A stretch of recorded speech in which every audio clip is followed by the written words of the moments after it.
Hello everyone, welcome to my channel it's calculating maths.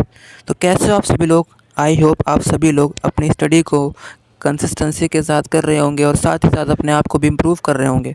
तो इस video में मैं क्वेश्चन नंबर 14 लेके आया हूँ, जो कि आपका चैप्टर मैट्रिसेस से होने वाला है ना। और ये आपको पता है कि हम लोग PYQ सीरीज़ कर रहे हैं, यानी कि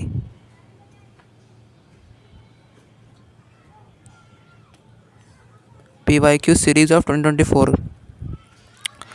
तो देखिए, इस वीडियो में क्वेश्चन नंबर 14 करेंगे, फिर उसके बाद 15 आएगा। तो ताकि NCERT के साथ आप प्रीवियस ईयर क्वेश्चन भी साथ साथ में कर सकें। ठीक है, तो स्टार्ट करते हैं क्वेश्चन नंबर 14। ये आपका MCQ क्वेश्चन है और 1 मार्क का क्वेश्चन। देखते हैं क्वेश्चन क्या कह रहा है हमसे। Let A is a 2 × 2 order की मैट्रिक्स हमारे पास दी गई। कह रहे हैं कि इस स्क्वायर मैट्रिक्स है such that adjoint of A is equal to A, यानी कि इस मैट्रिक्स का अगर हम एडजॉइंट निकालें तो वो इसी मैट्रिक्स के बराबर आएगा। Then A + B + C + D is equal to. तो यहाँ पर इसका ये हमारे पास वेरिएबल दिया ना ABCD, इनका सम किसके बराबर आएगा, ये हमको सॉल्व करना है। तो देखते हैं इसका सॉल्यूशन नेक्स्ट पेज पे। देखो यहाँ पर 1 मार्क का क्वेश्चन है ये। तो गिवन क्या है हमारे पास, एक 2 × 2 ऑर्डर की एक मैट्रिक्स गिवन है सबसे पहले और क्या है कि एडजॉइंट ऑफ ए क्या है, ए के बराबर है। तो सबसे पहले हम जो हमको गिवन है ना उसी के हिसाब से काम करेंगे। तो यहाँ पर सबसे पहले हमको जो हमको दिया है ना adjoint of A equal to A, तो सबसे पहले इसको हमको इक्वेट करना पड़ेगा। तो देखो, सबसे पहले हमको एडजॉइंट ऑफ ए निकालना पड़ेगा। तो एडजॉइंट ऑफ ए निकालने के लिए हम क्या करते हैं, हम सबसे पहले माइनर मैट्रिक्स के जो एलिमेंट्स होते हैं वो निकालते हैं, है ना। फिर उसके बाद कोफैक्टर मैट्रिक्स के एलिमेंट निकालते हैं। फिर उसके बाद क्या करते हैं, कोफैक्टर मैट्रिक्स तैयार करते हैं और उसका ट्रांसपोज लेकर के हम एडजॉइंट निकाल लेते हैं। तो सबसे पहले क्या करेंगे, हम इस मैट्रिक्स के माइनर एलिमेंट्स को फाइंड करेंगे। तो यहाँ पर देखो M11, यानी कि माइनर मैट्रिक्स का 1 एलिमेंट क्या होगा। तो उसको देखने के लिए यहाँ पर देखो, इस मैट्रिक्स का जो 1 एलिमेंट है वो क्या है, वो ये वाला है। तो यहाँ पर जो 1 एलिमेंट है ना, ये वाला, इसका आप कॉलम, इसका रो काट दो। जो बच गया हमारे पास D, ये क्या हो गया हमारा माइनर मैट्रिक्स का 1 एलिमेंट। इसी प्रकार से हम 1 2 निकालेंगे। तो यहाँ पर देखो, यहाँ पर 1 2 कौन सा एलिमेंट है, यहाँ पर 1 2 हमारा ये वाला है। तो यहाँ पर इसका रो, इसका कॉलम कट गया, तो हमारे पास ये C, ये क्या आ गया हमारे पास M12 आ गया। क्लियर है इतना, बहुत ही आसान है। फिर उसके बाद देखो नेक्स्ट वाला, नेक्स्ट क्या है M21 क्या है।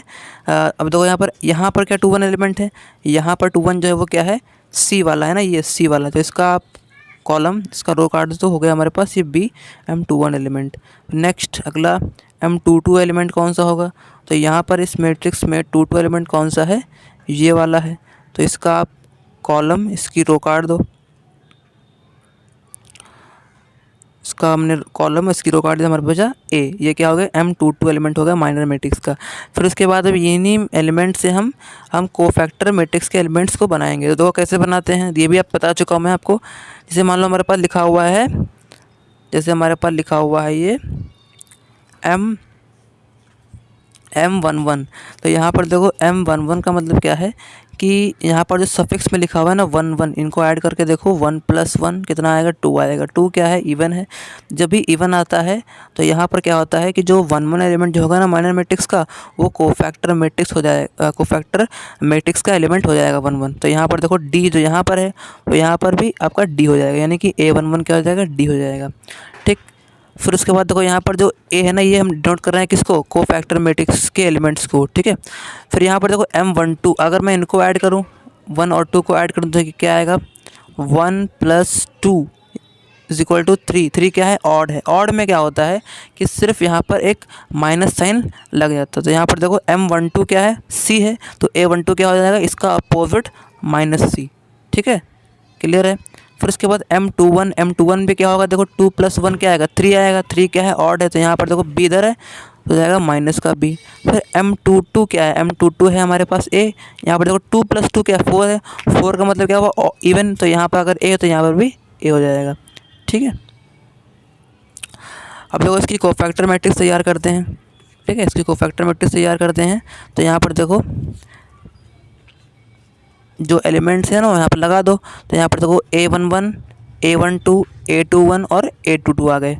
अब क्या करो, इसका ट्रांसपोज ले लो, इसका ट्रांसपोज लेने के बाद क्या हो जाएगा, एडजॉइंट ऑफ ए हो जाएगा। अब ट्रांसपोज में क्या होता है कि जो हमारे पास रो है वो कॉलम में चेंज हो जाएगा। तो यहाँ पर देखो ये दोनों क्या हमारे पास हैं, ये दोनों रो हैं, तो ये हमारे पास कॉलम में देखिए आ गई, ठीक है। डी माइनस सी ये कॉलम में आ गया, माइनस बी और ए हमारे पास दूसरे कॉलम में आ गया। क्लियर है इतना, बहुत ही आसान है, कोई दिक्कत नहीं होनी चाहिए। अब देखो एडजॉइंट ऑफ ए आ चुका है, अब क्या करेंगे, इसको कंपेयर करेंगे, यानी कि हमको जो गिवन है कि एडजॉइंट ऑफ ए क्या है, वो ए के बराबर है। तो एडजॉइंट ऑफ ए ये हमारे पास आ गया, ठीक है। फिर उसके बाद देखो जो हमारे पास ए है वो हमको ये गिवन था। अब देखो यहाँ से क्या होता है कि जब हम कंपेयर करेंगे ना, तो क्या होगा, जब भी मैट्रिक्स इक्वल होते हैं तो कंपेयर करने पर जो करस्पॉन्डिंग एलिमेंट्स होंगे ना वो भी अपने आप इक्वल हो जाएंगे।